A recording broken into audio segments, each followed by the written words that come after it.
All right, good morning, people of YouTube. So this time we are back with another deck profile for the Ex5/Bt15 format. This time we have red base Gaiomon. So Gaiomon did get some love in EX5. We got X antibody proto form, which has a much better effect for this style of deck than the regular X antibody. We'll get into that with the card by card. So if you guys like this kind of content, make sure you guys like and subscribe. Without further ado, we will start as always with the Digitama. So we are starting with the Coromon from Bt14, giving us extra draw power. This is a fantastic egg. You could go the DP route, but I feel like our Tamers give us enough DP. So extra card draw is absolutely fantastic in every matchup except Mirage. So for the rookies, we got 4 copies of the Agumon from Bt12. This is our primary searcher. Searches our ties, searches our Greymon pieces. Phenomenal card. We have 3 copies of the Agumon from Bt14. And then we have 4 copies of Agumon X Antibody. So because we are playing so many training boosts in this deck, we do get away with playing a little bit less of all of our ratios, which is why we can get away with playing 11 rookies. You want your 8 searchers, and then for the mid to late game, you want this Bt14 Agu, which is why that is the 3 of. But all of these rookies are very, very pivotal to the deck, and they are all reds. They are searchable off of red training, which means that your deck has optimal consistency. For the level 4s, we got the 1 of Greymon X. You know, he's limited. This card deserves to be limited. It's way too good. And then we have the 3 copies of the Greymon X Antibody from Bt9. This card works a lot better with proto form. So with the black X Antibody pieces for this deck, like the black Agumon X from Bt11, you'll have to trash the proto form in order to save yourself from being removed from the field. So you won't be able to get protoform's effect to put it back into security, because you need the protoform in order to be able to prevent yourself from being deleted. So having this in your inheritables feels a lot better than having this.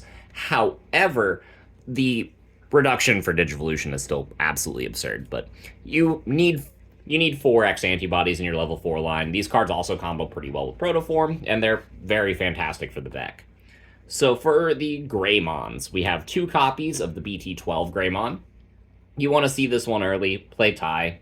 It's a really fantastic card whenever you do see it in the early game, and even if you see it in the mid game to the late game, it's still an inheritable DP buff, which is never going to be bad.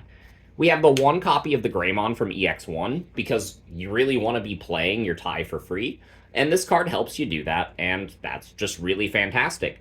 Sometimes you'll evolve into a stack and have to play a tie out, and in those situations, this EX1 Greymon is a lot better than the Bt12, because you can still go up in the back in your breeding area, promote this, and then pop off your trainings, go into Gaio, and still be able to slam down a tie whenever you're attacking with Blitz, so that your Gaio can have that reboot blocker and still be fantastic. So really like this little Greymon package to play out the Tamers, and then I do play 2 copies of the starter deck 1 Greymon to close out the Greymon line, because sometimes you are missing that EX4 Gaio.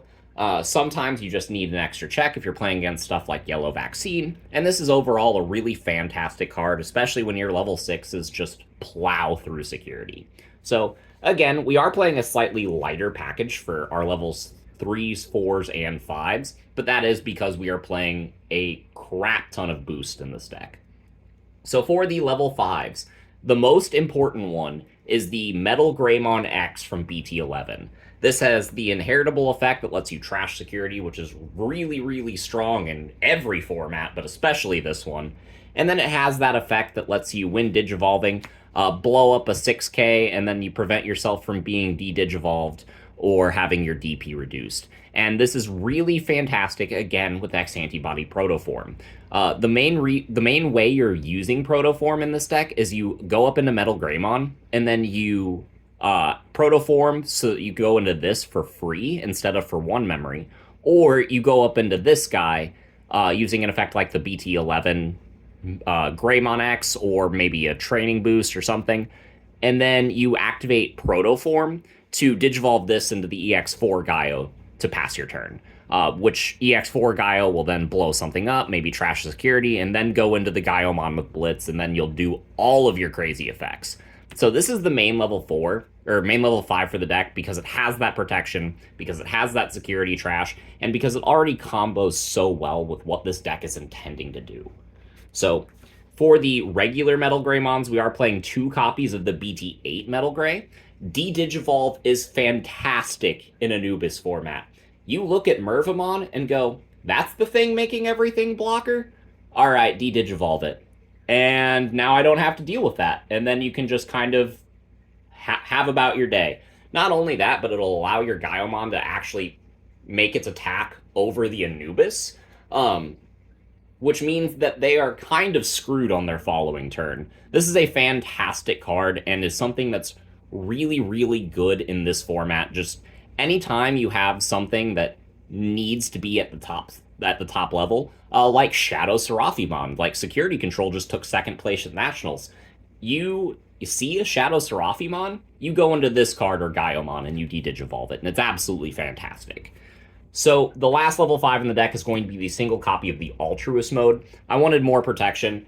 This format has a lot of scary things in it. Not only that, but we are activating a lot of boosts, like I said, so we can oftentimes just shotgun a huge stack and then clear game.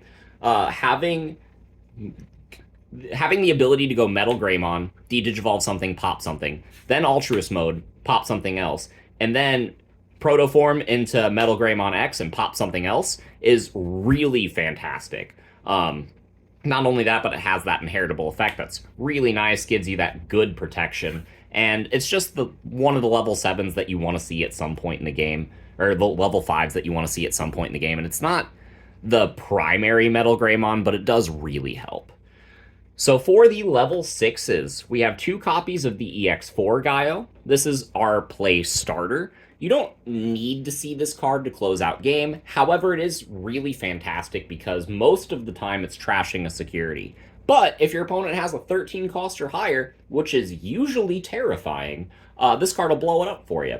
Not only that, but its end of turn effect lets you digivolve into the good Gaiomon, and that's absolutely bonkers. So we'll go over the good Gaiomon now. This is the one from Bt9. It gets Sec attack up, reboot, and if it has a black source, you de-digivolve something when you digivolve into this, and if it has a red source, you get Blitz. So you're always going to have a black and a red source because this entire line is dual colored. Not only that, but this Gaio is just black and red, so even if this is all of your sources get stripped and this is all you have, you're still fulfilling that entire effect.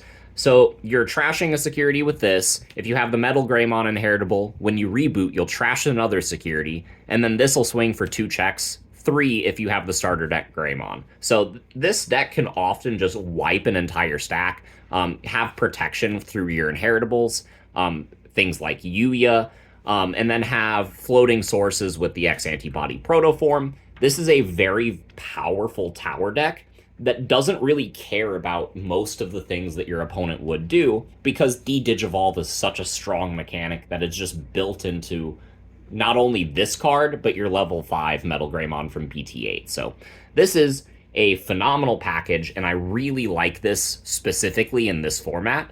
And time will tell if this keeps being good in Bt16, but seeing as we are going into an armor format after that, de-digivolve is fantastic into armors, so keep that in mind. I think this deck has a lot of future potential. So for the Tamers, we are playing 4 copies of the tie. This is the thing that's giving you blocker, it's giving you extra DP. This is a fantastic card. You're playing it for free off of your Bt12 Greymon. This tie is just absolutely cracked. We have 2 copies of Yuya. If you are building any sort of Greymon deck that doesn't super rely on having only War Greymons in your level 6s, I highly recommend playing at least one of this, just as a general rule of thumb in any Greymon deck.